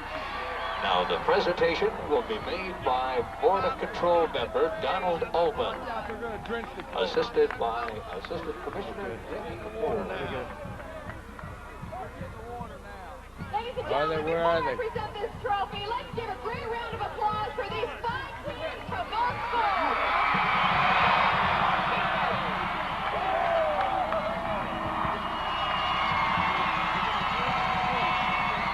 You're getting the water buckets to go over Chardon's coach. Athletes from Buckeye Local. These folks all season. We want you to know how proud they are of everything you've accomplished this year.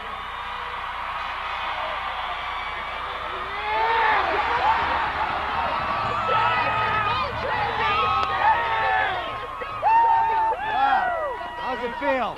Awesome. Congratulations to you, Bob. Coach Fred Daffler. And now, he's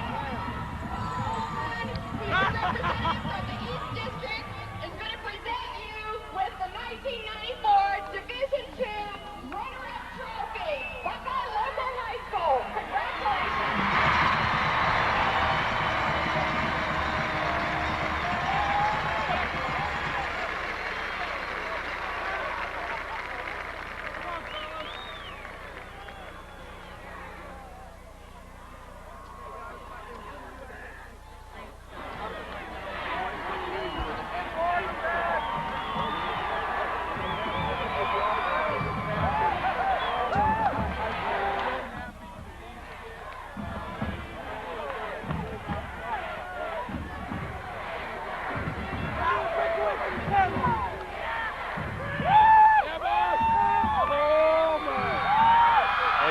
Going on below, just bedlam on the field. We're trying to hop in and out of Bob Doyle. They're going to make the presentation right now to the Chardon faithful, and we will go downstairs as soon as the presenter is ready to go. But what a night. John Walsh is down there somewhere. Hopefully we can get him. Let's go down to the field now for the presentation of the winning trophy.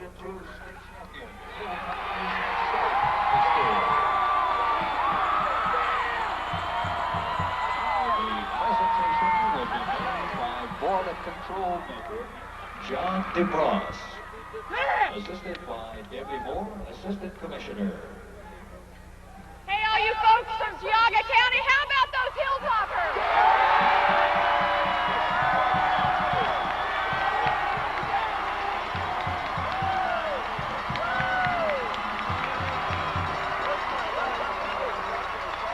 Coach Doyle, the fine athletes from Chardon, you've had an undefeated season. You were the Chagrin Valley Conference champions, and now you have the right to call yourselves the Division II Ohio champions for 1994.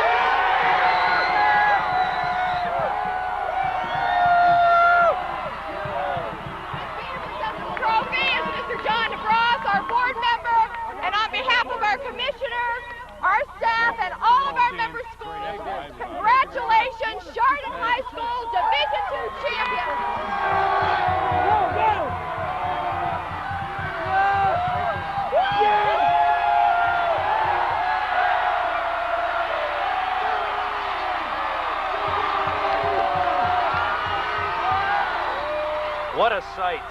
What a sight. It's not often you get a chance to be a part of a state championship football game, and it's not often when you do get that opportunity that you can actually kind of sort of root for the team that you're watching. The fans below cheering for their Hilltoppers. Bob Doyle, congratulations. Couldn't happen to a better guy. He's got that state trophy in his hands, now going down with some words of wisdom for the football team, get some pictures taken, and all the good stuff you get to do when you win a state championship. You even got the bucket of ice water. Congratulations, you're the state champs, and now I'm going to try to give you pneumonia or a heart attack, one or the other. I don't understand that, but just fantastic. And class act on the far side, the Buckeye Panthers turned around and sat at attention as the Chardon Hilltoppers were presented with their trophy. Outstanding, outstanding stuff. I'll tell you what we'll do. We'll take a break. Hopefully we can get John Walsh in there and get a hold of some of these topper guys. Well, matter of fact, why don't we just hang on to for one more second. We'll recap the scoring real quick. We'll try to get John involved, and when he gives us a call up, we'll send it back down. Maybe he can get Bob Doyle real quick. In the second quarter, at 9:19, a 5-yard run by Eric Ash. Marty Makar's kick was good, and Chardon led at 7-zip. Then at the 3:49 mark, 4th down and 21, Elliot Hosenfeld hit Chet Pobolish, a 33-yard screen pass. The 2-point conversion was no good, and that made it a 7-6 game. That was at the half. We played into the third quarter. Chardon's first drive of 6 minutes, 19 seconds, capped off by an Eric Ash 2-yard touchdown run. Makar's kick was good, and Chardon was looking good at 14-6. Couple of turnovers there made life a little tougher, but it was finally Marty Makar at the 4:03 mark in the fourth quarter, drilling a 23-yard field goal, and Chardon was up by a score of 17-6, and that's where it ends. We'll take a little break here. When we come back, we'll wrap things up. We'll do all that next. You're watching Hilltopper Football on Cablevision, Channel 24.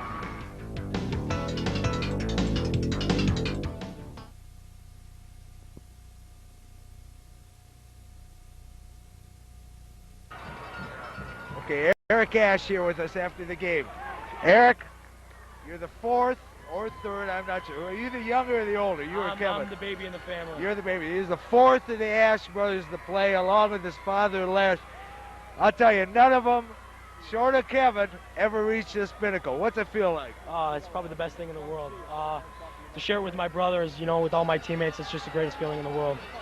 Okay, I'll tell you, you are part of one of the greatest senior classes ever to play for Chardon. And I don't mean talent, that's obvious on this field. Your character and the way you guys pull together. I don't know if you ever noticed, I watched some of your practices, and I'll tell you, you guys just pull together as a team. It's impressive to see. Our senior class is really special, you know. After we went 0-10, you know, we decided we wanted to win the state. You know, we kept together, worked hard in the offseason, you know. It's just special for our senior class to win it, you know, because we're so close. Well, it's good that people deserve to get it. I'll tell you what, Eric, great career. Love it. You brought a state championship to Chardon. Go enjoy it with your teammates. Thanks a lot. We'll be back in just a moment with more interviews. All right, we're going to keep it right here.